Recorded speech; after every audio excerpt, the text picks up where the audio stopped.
Hello universe, my name is Sleepy, and in this video I'm going to give you guys a little update on the agar and the grain spawn. I made a video. The previous video was a brown rice prep, and then the video before that I inoculated some agar plates. So this is just a little update on that.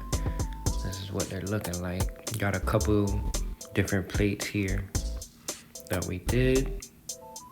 Here's another plate. Hopefully you guys can see it. Different type of growth going on with that one. And what I'm looking for is a consistent growth pattern. More like this one. This one's a little bit more consistent than the previous ones. But just a nice, clean, white mycelium.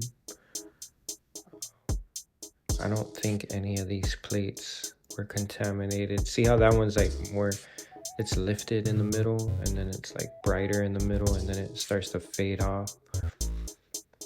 So that doesn't mean it's bad, but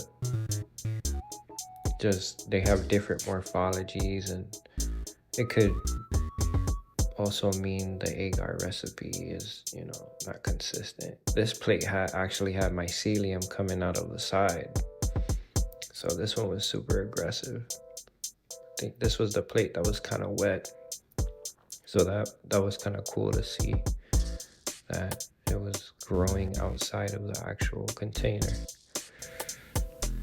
So I picked the plates that I wanted to use, which was this one, right? Okay, it's only just one plate. So I'm gonna take a transfer out of that plate and I'm gonna put it into that other plate. And then I'm gonna slice this agar container plate, we'll call them plates, up, and I'm gonna put all those cuts that I make into the jar of brown rice.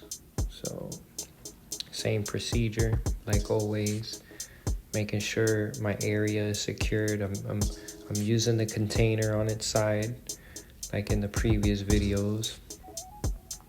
So got my isopropyl, got my scalpel, my area is clean, and there's no draft air around me. So just gonna inoculate this jar right here. And the grain was sitting there for about a week on the table on my desk. So it's clean, there's no growth inside there. So I'm gonna cut to, before that though, I gotta prep the lid. So I loosen this lid up.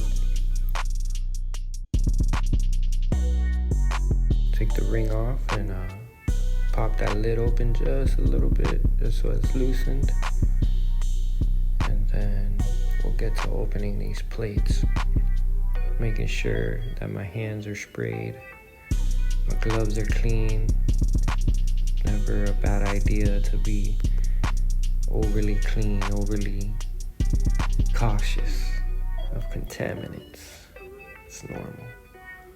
So here I go, opening these plates here, loosening them up. Let me cut to the action.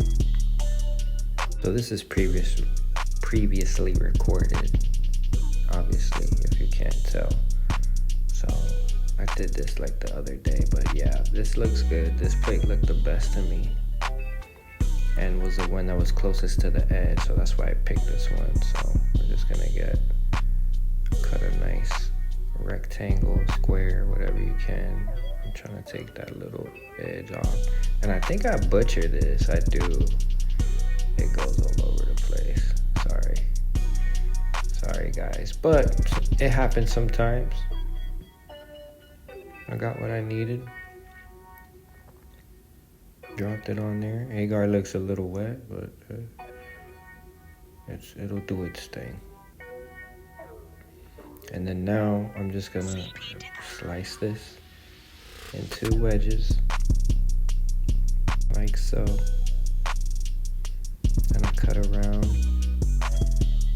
all the way around, so that it's not connected to that outer edge of agar, because I really don't want to get that extra agar in the jar that's not colonized, it's not needed.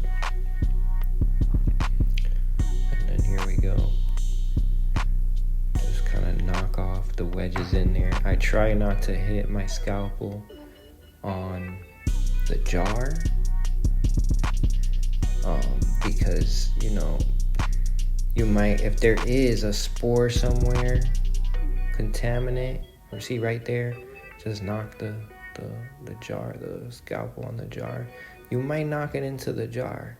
And I just shook the jar up. I should have took a picture because it looked really well. It was like 30-40% colonized. I shook the jar up real well, and I saw one discolored grain in there. It looked a little greenish. So if I had to guess why there is contamination, is because that moment right there when I hit that scalpel on the edge of that jar lid. Because I mean, I usually don't get a lot of contamination. It's a very, I would say I get 10%, 5%. So, but we're gonna see. I shook it up, and in a couple of days I'll give you guys an update on that jar and see how it's doing. But this is how easy it is. You just close it up, shake it up. Sometimes the agar gets on the side of the jar there, it gets stuck. But man, I really should have took a picture of it.